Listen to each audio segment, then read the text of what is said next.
1964, legislation affecting the substance and scope of the Army Reserve Officers Training Program was passed by the Congress of the United States. Central to its theme is the affirmation that excellence is now essential to survival, that its quest must be intensified. It is in the light of this development that the Army of the United States presents this profile. The time was December of '44. The place near Bastogne. Two men wearing American uniforms told this lieutenant to move his troops a mile to the east. The lieutenant thought for a moment and then had his men move them both to the rear as prisoners of war. Had the choice been his, what would he have done? Korea, 1952. 7 men, 6,000 miles from home, fought the thrust of a 4-day storm and then, uncertain of their positions, froze in their tracks. Rejecting further contact with the unknown, they waited and were put out of action. What would they have done under similar conditions? On a recent convoy abroad, 13 men faced an Autobahn showdown. 1 man took charge, held his ground, and after 18 hours broke the deadlock in his favor.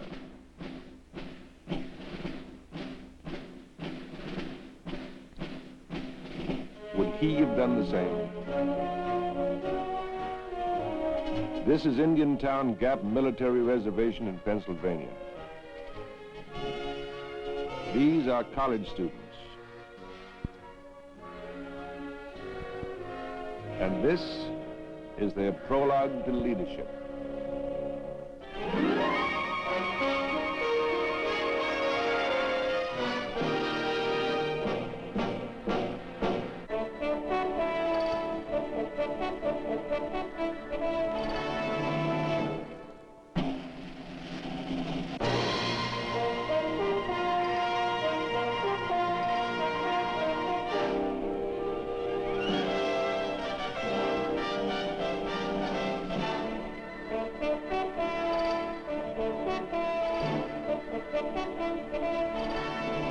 If the trumpet give an uncertain sound, who shall prepare himself to do battle? The line is from the Bible. What is the sound of a certain trumpet? What is the nature of command? Is it loud?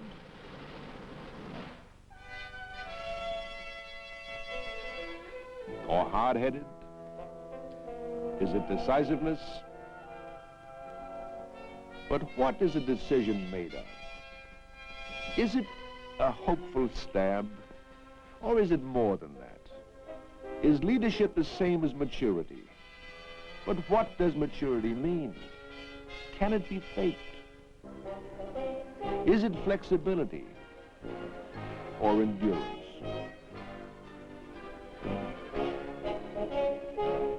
These men are ROTC cadets. The Indiantown Gap, one of 6 ROTC summer training camps, has opened its gates to 3,500 of them. It does so each summer to make men like these stretch for the reins of command.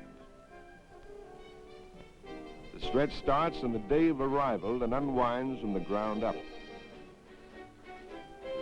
Moral support is extended by men who perform with traditional conviction. Gentlemen, you're hopeless, they say. You're shameful. You're a disgrace, they say. You've got no poise. Not only that, you're all out of step. And you can almost hear the replies. Almost. But we'll skip them, for they're traditional too. It's the legendary introduction to summer training at the Gap for 3,500 cadets representing 80 colleges and universities throughout the 50 states. Each man here has already taken at least 330 hours of military training in on-campus ROTC programs, along with his normal schedule of academic studies. Many of the cadets will go into the more advanced phases of scientific and technical subjects such as rocketry, electronics, data processing, and research and development. Subjects that will help them to fill the increasing need for officers capable of working with the highly sophisticated weapons and equipment of the modern Army. All of this in preparation for the demands that await this generation.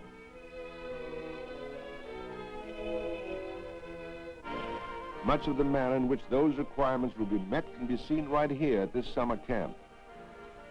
For it's at this reservation that attitudes toward the physical realities of training for leadership emerge. There are two noticeable kinds.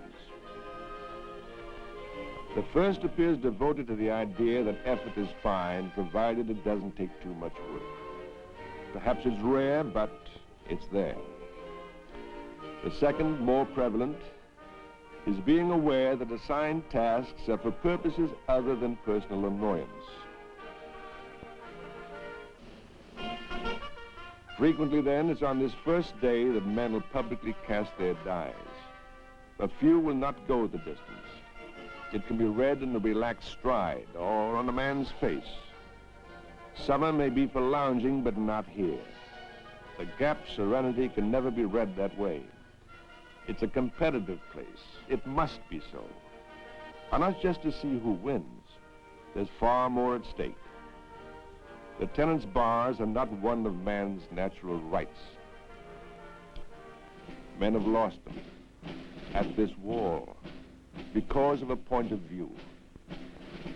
And here, under mock combat conditions,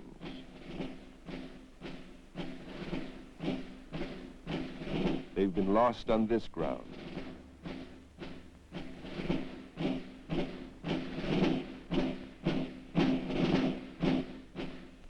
And here, when a lead pipe cinch became something else at a distance.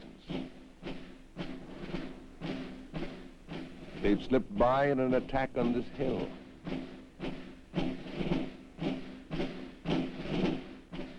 When the approach to the whole notion became foggy. What is leadership? Foremost, it's a point of view wide enough to allow a man to do his best.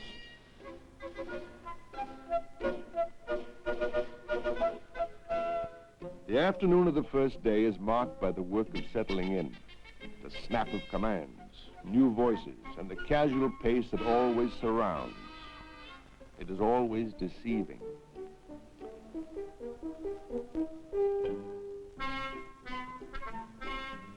Before sundown, cadets are assigned to units and are welcomed by their company commanders.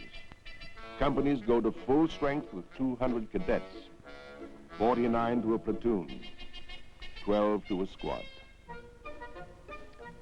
It's with the squad that a man must measure up and will see himself as he is seen.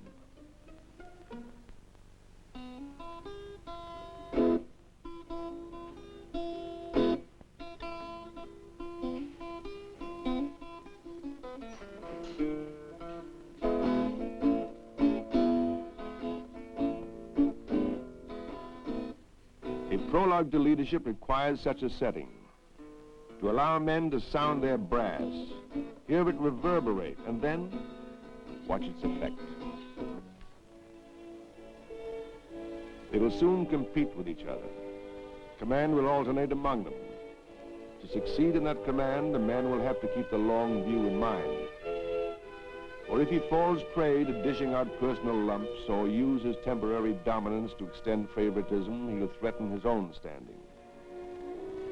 ROTC instruction insists that the cadet learn to command without arrogance and obey without resentment.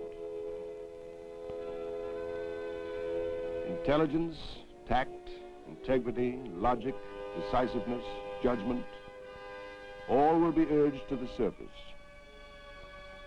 At one point in this 6-week cycle, each man will be asked to rate his buddies. It was all classroom theory a day ago.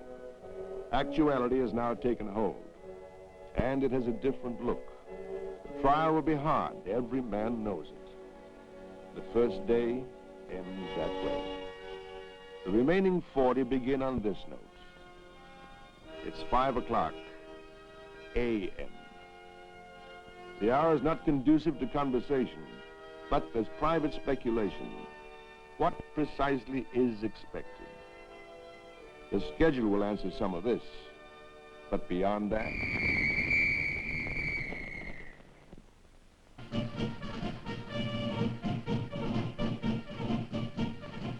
The second day at Indiantown Gap provides a number of fast clues. The atmosphere is different. Strict discipline is imposed.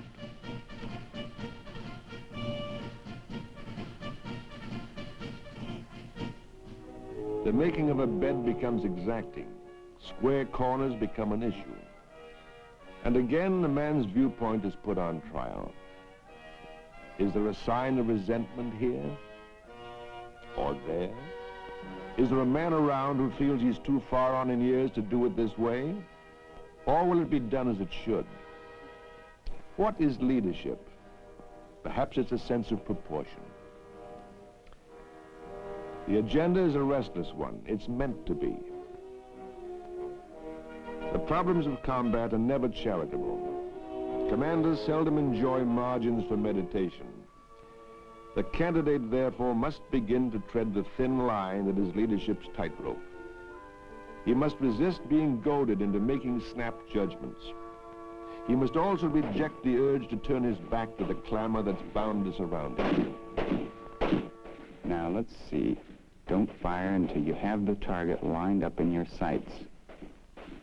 Your weapon has an effective range of 500 yards and a maximum reach of 10,560 feet. That's 20 yards shy of 2 full miles. It has a muzzle velocity of 2,800 feet per second and can fire better than once every 2 seconds. Don't get distracted and don't jerk the trigger. Squeeze it. Concentrate. Leadership. It must include the ability to reason when a man can't hear himself think. And then doing well those things he must one day ask others to do.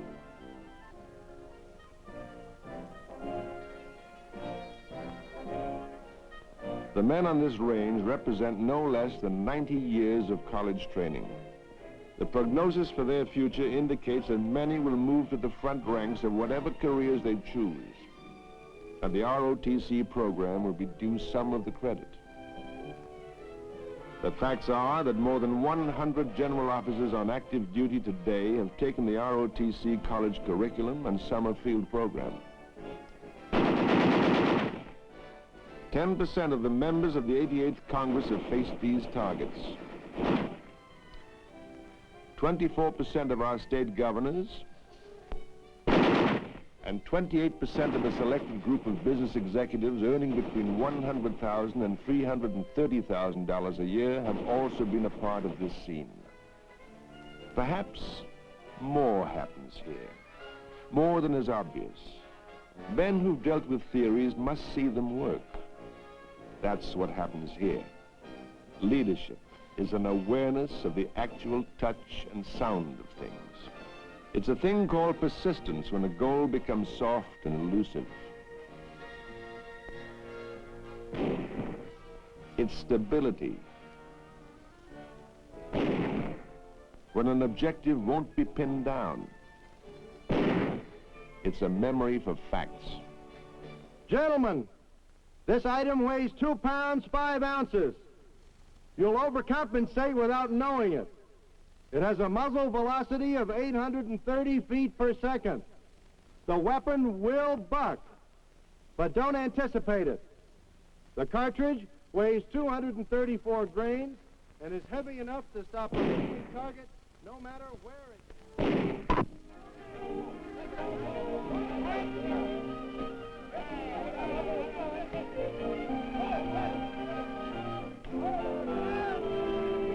Ideally, a quest for excellence must include time away.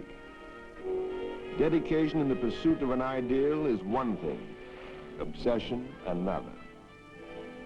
Or it has a way of fencing in a man's view of the world. There must be room for this kind of reflection.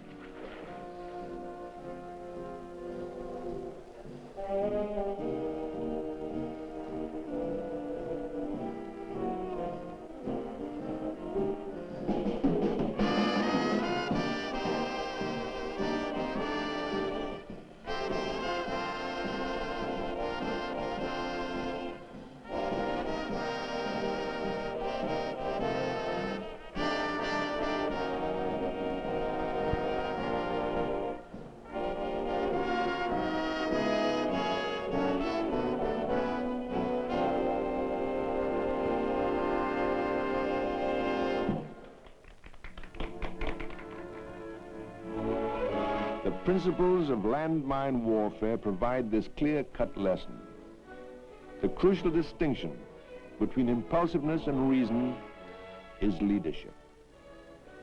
Impulsiveness can be no part of leadership. It can have no place on these grounds. Cicero once said of Pompey, "An officer is able to control others only to the extent that he's first learned to control himself."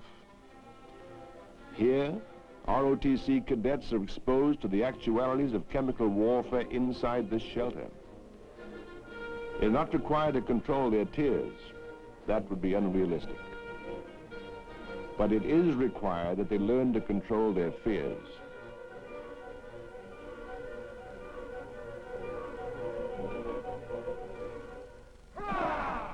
This hasn't changed since the days when Cicero made his pronouncements. The uses of the bayonet must still be taught. Men who would use them against us are still in business. A 6-day week can close on that thought.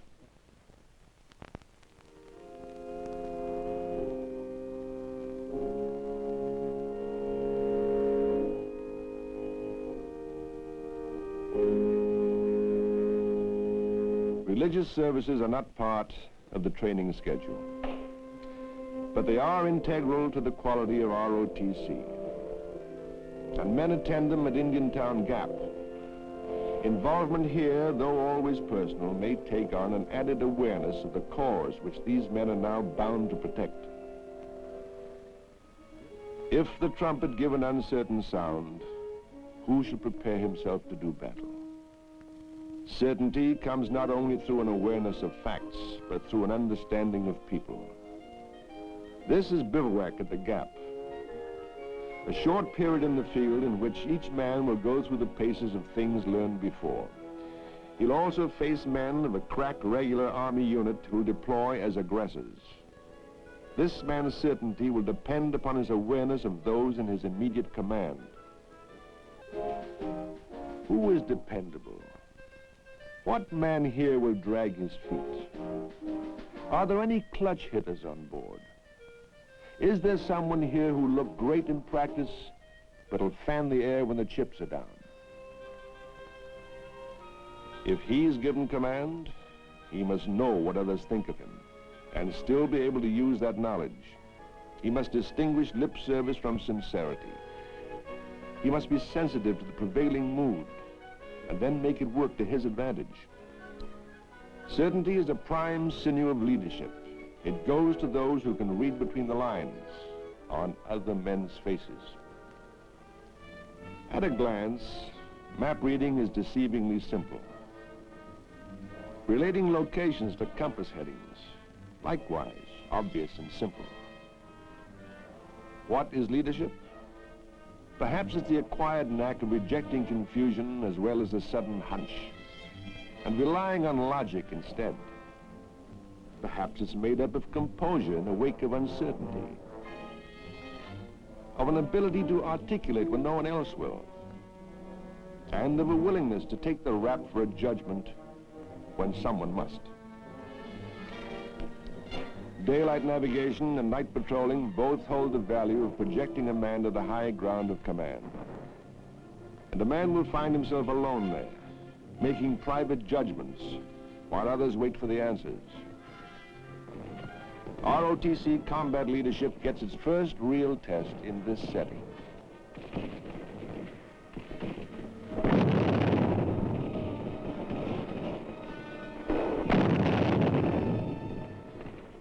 During this exercise, in which a rifle squad goes into an attack, not only are awareness, judgment, logic, and endurance brought into play, but also a capacity for organization and for the systematic control of that organization.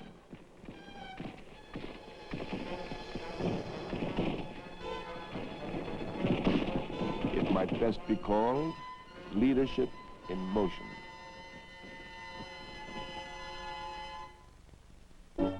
The introduction of heavier weapons normally occurs during the 5th week of the cycle. The 81mm mortar is presented.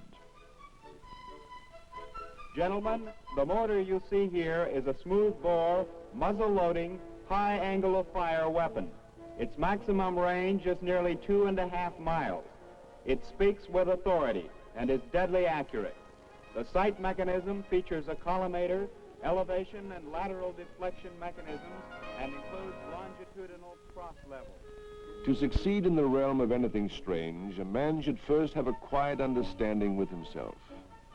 He must know that the exercise of his own willpower can make him equal to any task. And he must be convinced that that's so.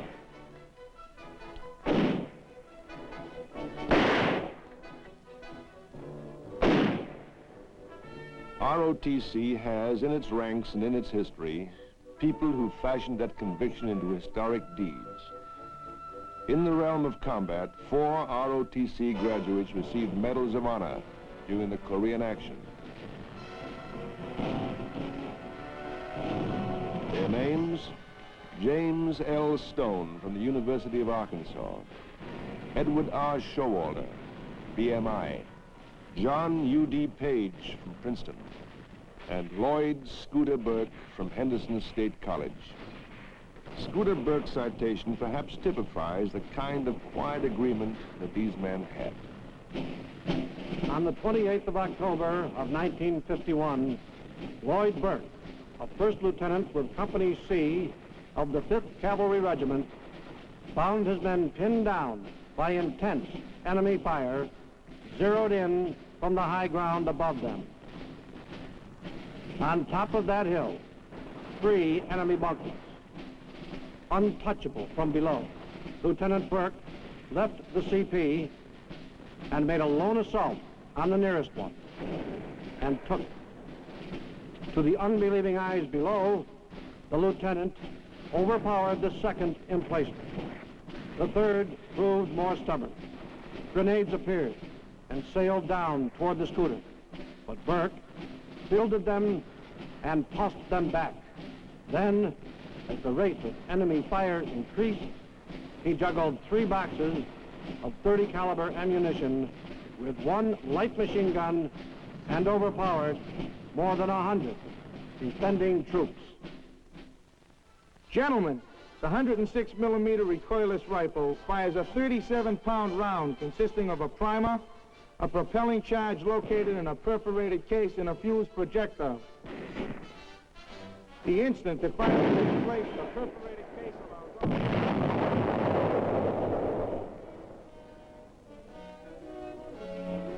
Leadership is that quiet understanding of the relationship between willpower and achievement.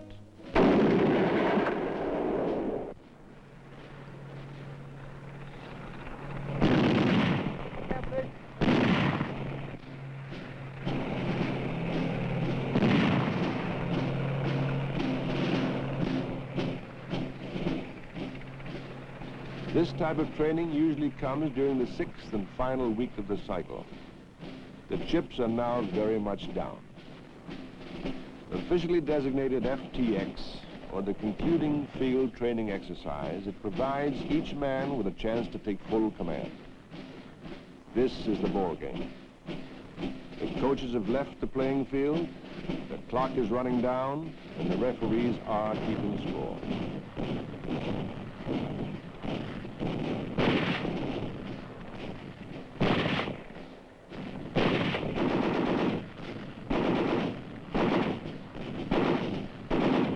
Theories and tactics are now pitted against individual judgment and reason, against a man's memory and logic, against his persistence and stability.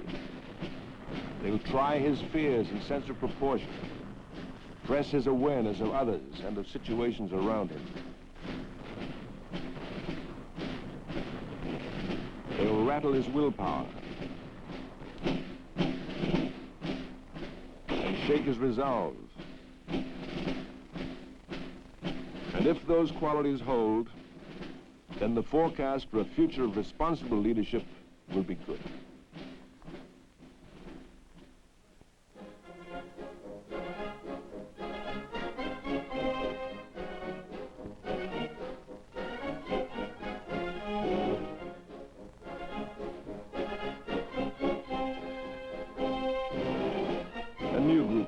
next summer, and there'll be others in the summers that follow.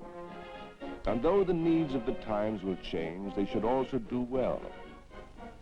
For the Congress, aware of the quickening educational pace and of the amazing proliferation of brand new material, has provided for the revitalization of the ROTC program. In addition to the well-known 4-year on-campus program, a new 2-year program with summer training scheduled between the sophomore and junior years will permit junior college transferees to step into the advanced ROTC program. And to make this kind of critical higher education more readily available to more young people, the Army now has a program whereby a student enrolling in the 4-year ROTC program may be able to qualify for an ROTC scholarship.